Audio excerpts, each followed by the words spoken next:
Thanks for joining us in the Navigant Credit Union Broadcast Center. This is Christina Dedora of Sanctuary Herbs of Providence. Thank you so much for joining us. Thank you. I'm glad to be here. Thank you so much. I'm very excited to talk about you, to talk about your mission and your story. You are partners with another woman, and you have brought to life something very exciting, but you've been farming for quite some time. I've been farming for about 11 years in Rhode Island, overall over 20. But Rhode Island has a very, very friendly agricultural community, so when I moved back to Rhode Island, it was very easy for me to find farmland to farm. And I'm really excited that we've been partnering up with two great consultants and a partner, Liza Sutton, and we've created, hi Liza. Hi Liza. And we created a new, we created They're durable too. They are. We created a new product called Sanctuary Herbs, and what we do is we contract with immigrant and migrant farm workers in Rhode Island and also in Massachusetts. We picked up about 300 pounds of fresh mint a few weeks ago from Lancaster, Mass. So we hope to contract with many farmers all over New England eventually to become a big collaborative. When I began farming 11 years ago in Cranston, the land is owned by the state of Rhode Island and managed by Southside Community Land Trust, which is another great organization that helps farmers grow food. It sounds like it's a really easy endeavor, but it's not. It's really, really hard. And having a product that's shelf stable allows us to sell year round, whereas if you're growing a tomato, you have a week to sell it. Yeah.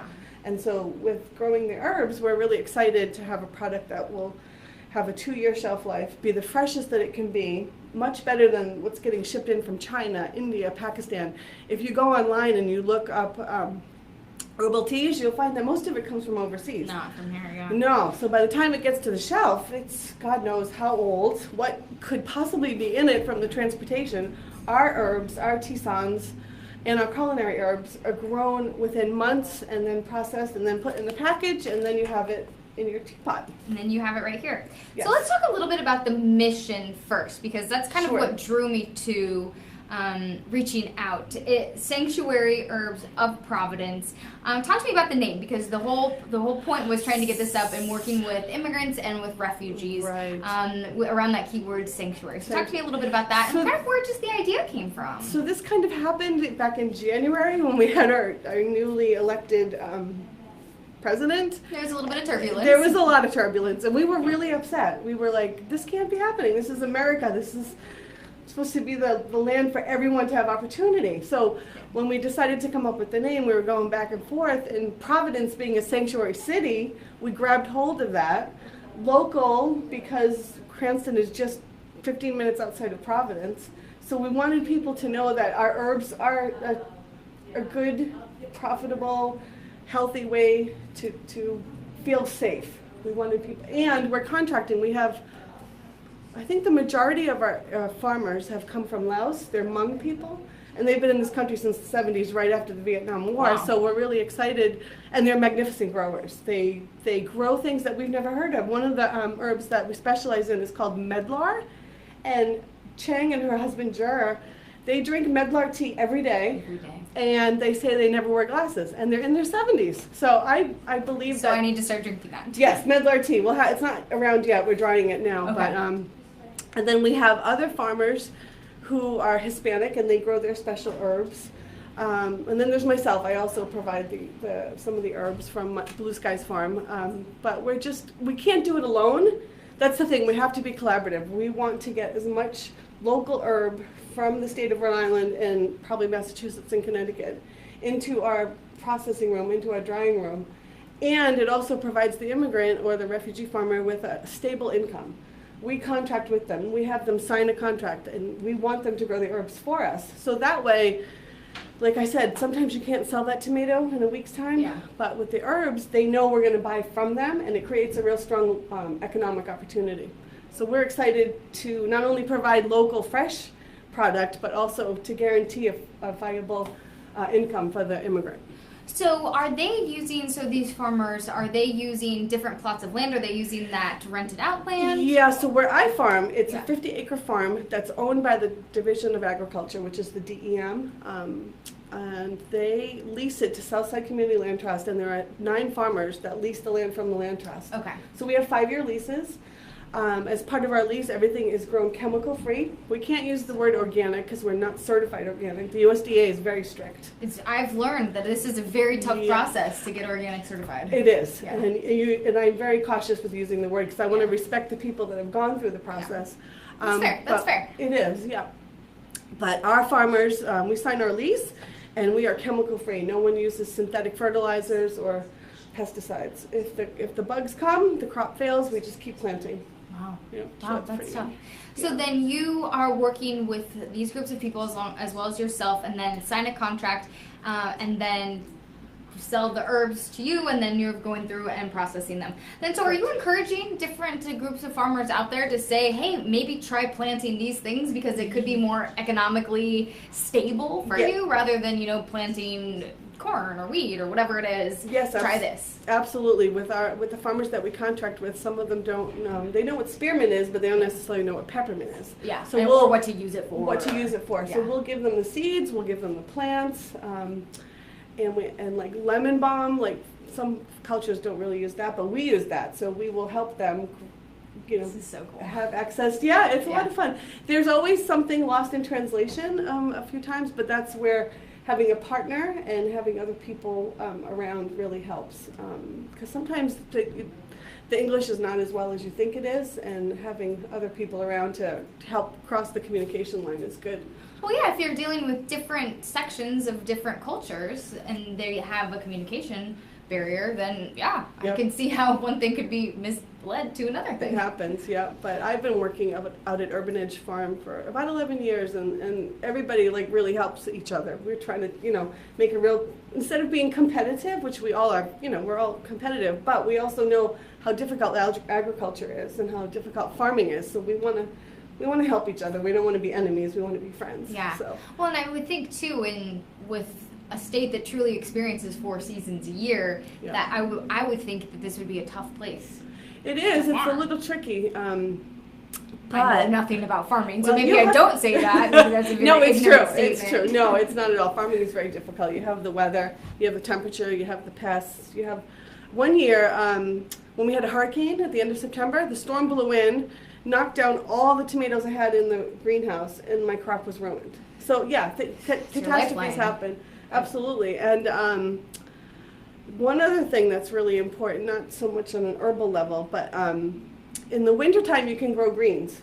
The USDA has given money to a lot of farmers to build high tunnels, which is essentially an unheated greenhouse, and you can grow lettuce, kale, Swiss chard in the winter. Cool. So farming has become a year-round process. But for Sanctuary, we're focusing in on the months that are, on this season. Right. So let's go back to your products, because you mentioned that this is something that's sustainable, that these can last for a couple years. You're doing it chemical-free, and it's local. So instead of buying products that come from who knows where, that have been around for who knows long, who knows what they've been sprayed with, people can get this, they can buy them local, and they last. They do. Right? Yep. So talk to me a little bit about what some of your products are and where people can get them, and just kind of the process they use. Sure. So this is lemon thyme. Yeah, so it's a little different than the regular thyme, the winter thyme, which is a little heavier. This actually has a hint of lemon, and it's really good with chicken or salad dressing. It smells like lemon. Yeah, it smells delicious. And I don't think you can find this in the grocery store. I've never seen it. It's one of those unique herbs that you can't. Yeah. So basically, what we do is we harvest when they're fresh. We dry them, and then in about 2 weeks' time, we strip the leaves off the branch, and there we have our product. Could I eat this? You could. It might be a little dry. Okay, you don't want it. Might be a little dry. It'll probably get stuck in my teeth. I'll give you to take it home. Use it tonight. This is lavender. Now, lavender is a crop that I've been growing for about 10 years. It smells really sweet. We have another farmer who farms in Little Compton, and she just brought us a different lavender than that, Lavender Grosso, which we sell at the farmers markets. But it's all used edible. It's made for tea, and you can also make lavender cookies. You can make lavender sachets. And it's supposed to calm you down. You don't want to use a lot, just a little bit. Otherwise you'll be very calm. Exactly.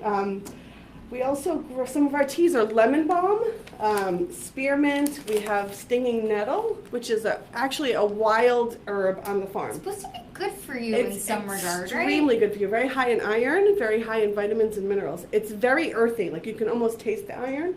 So we have, we're working with a mixologist, this wonderful woman who's worked for Panera and Republic of Tea, and she is our mixologist. Wow. She puts together blends, like we have blue hyssop and peppermint, and she knows how to mix them.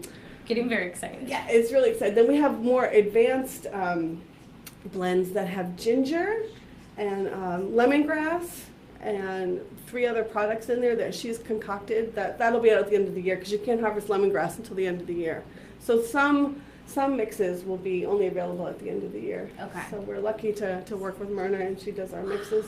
We also have, I'm trying to think what else, blue hyssop, peppermint. We have that medlar that I was talking about. Oh, we have Thai basil, lemon basil, and holy basil. Holy basil is an Ayurvedic herb that they use in India. That's also very calming and soothing, and it's considered a sacred. It's also called holy basil or sacred basil. It's considered sacred there. Wow. We are not healers. We are not herbalists, but we do know that a lot of the herbs have very good medicinal properties. I'm actually going to be speaking with someone about medicinal herbs. Oh, cool. On Mary? Monday. Mary Blue? No. No. Someone else. Okay, cool. I'll have to watch the show. Yeah, it's on Monday, actually. Okay. Great, that's Yeah, exciting. because it is very intriguing to me.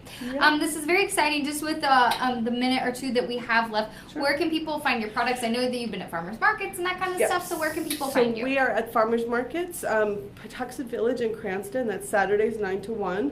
We are also we will be at the Hope Artiste Winter Market. That's every Saturday from November till April. That's 9 to 1. We also have an online presence. We're still working on a lot of the marketing material, but you can definitely buy it online. You can also join our CSA. I don't think a lot of people know what a CSA is. No, I was learning. I think a lot of people are still figuring it out. Yeah. So it's called Community Supported Agriculture, and the consumer, like yourself, gives the farmer some cash flow. So you can sign up for 6 months or 3 months, and every month we will mail you your tea. But you pay in advance because that allows us to have a little bit of cash flow. Sounds like a But great opportunity. We guarantee we'll mail it. We'll put it right in the mail for you, and you get 2 bags of tea and 1 bag of a culinary herb, and you'll be happy. That sounds You'll awesome. be really happy. Because then you're supporting local farmers, such as yourself. You're supporting local products, getting it chemical free. You know, that's very important to some people. So It sounds is, neat. and it's not being shipped from China or India, so the global footprint is not there. You're not spending all this money on fuel to get it here when you can just pop it in the mailbox 2 zip codes away. I love that. So we're really excited, yeah. And thank you for having us here. Of course, yes. I'm so glad that you were able to make it, and we appreciate it. So that is Sanctuary Herbs of Providence, and you can find them. You just heard from Christina where you can find them at. So thank you so much.